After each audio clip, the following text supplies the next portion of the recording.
Hello and welcome. A friend of mine has asked me about my opinion on the Donald Trump situation. By the Donald Trump situation, what my friend means is Venezuela, the extraction of the leader and his wife from their bed to be deposited in a maximum security and, by all accounts, grim jail in New York City. The answer to that, my answer to that is I don't know. I was certainly taken aback. I was certainly surprised. I would certainly say that that was a bold move. And yet, I don't know enough of the ins and outs. And even if I thought I did, I probably wouldn't, because who knows what's going on behind the scenes. Now, on the face of it, Donald Trump is being one of the most honest politicians around.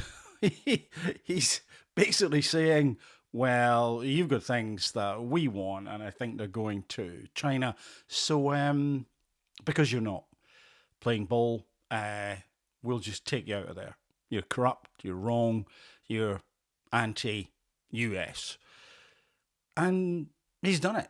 And he's upfront about his motivations. So again, one could argue that there you have a politician, a leader, telling the truth. Is there more to the story? No doubt. I strongly suspect, never really understand everything that's going on behind the scenes, the back channels, the trade-offs, the deals, the real power brokers in the shadows, and so on. But on the face of it, it looks like why he's done it. Now, do I agree with it?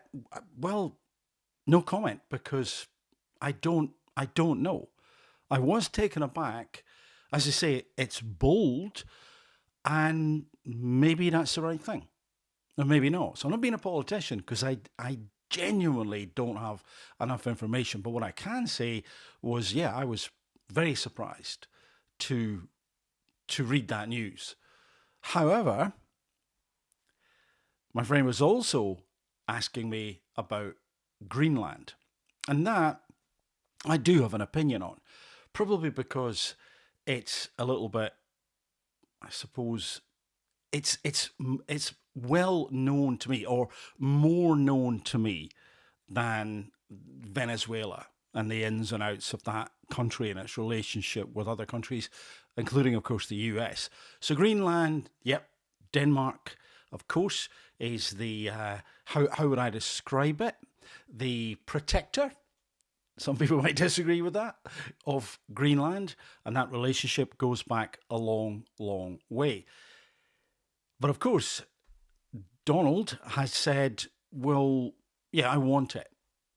And I want it, so, yeah, we might use military force if required. Now, again, bold, but also gobsmacking.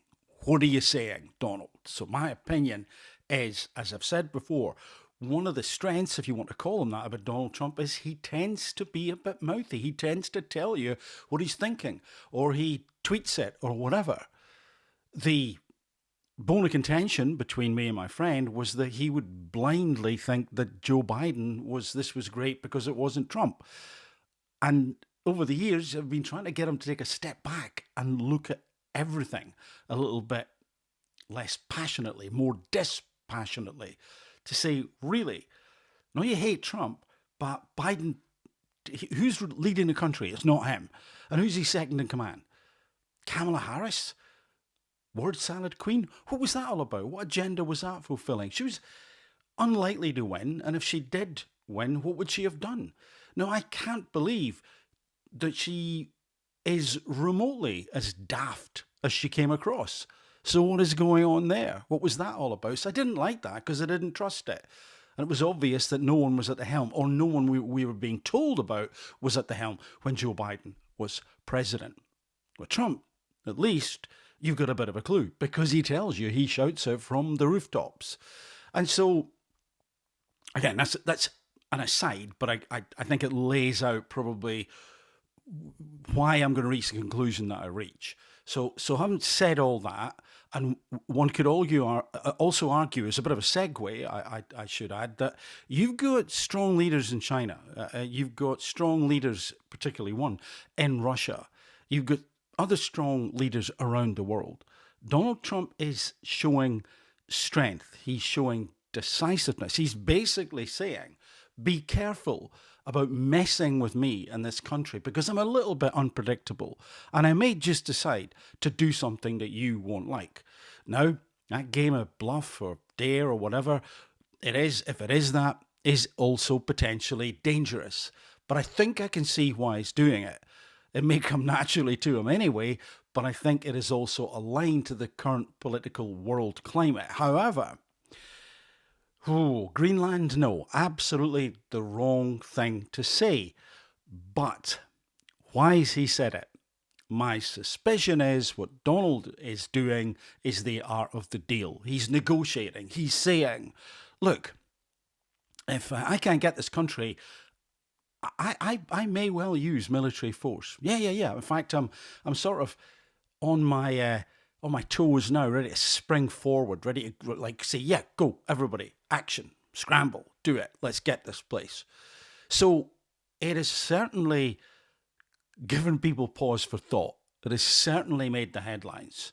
People have called it ridiculous, illegal, scandalous, and so on. But what has Donald Trump done? He's basically said, I'm kind of prepared to do that.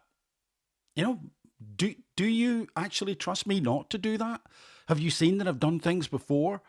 So what I want something good in terms of the relationship that the US has with Greenland and Denmark. So once the shock of what he said wears off, one could argue that whatever he says that just steps a little bit back from the precipice is more acceptable than it might have been, because people will breathe a sigh of relief and go, okay, so you're not going to do that, but you want the country, you want to build a Disneyland there or whatever. I mean, hopefully not, because again, unlike the Venezuela situation, as I've suggested, I have a little bit more understanding about Greenland. I'm not an expert, but I understand that strategically it's important in terms of resources and also its position geographically. You could argue the same with Venezuela, but I've watched the Greenland situation over the years. So that's what I think that Donald Trump is up to. I think he's basically saying, I want something to change. Make me an offer. Tell me what it's going to be. But is that the right way to go about it? Well, I wouldn't have done it that way. But then I'm not Donald Trump, and I'm not President of the United States.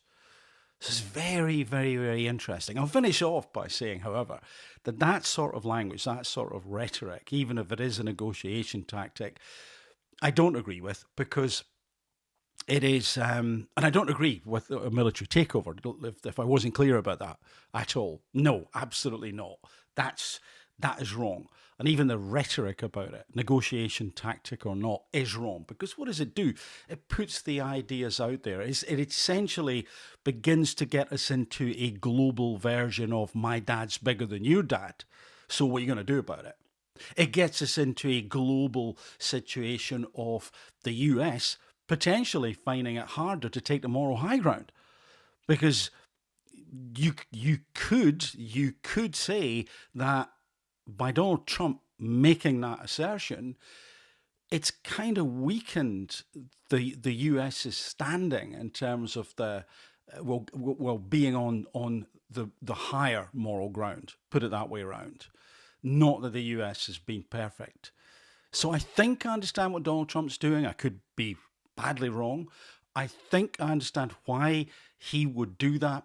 I don't agree with that approach, and I absolutely 110% do not agree that Donald Trump or the US should remotely, by means of force, in some shape, way, or form, get a hold of Greenland. That would be absolutely catastrophically wrong on many different levels.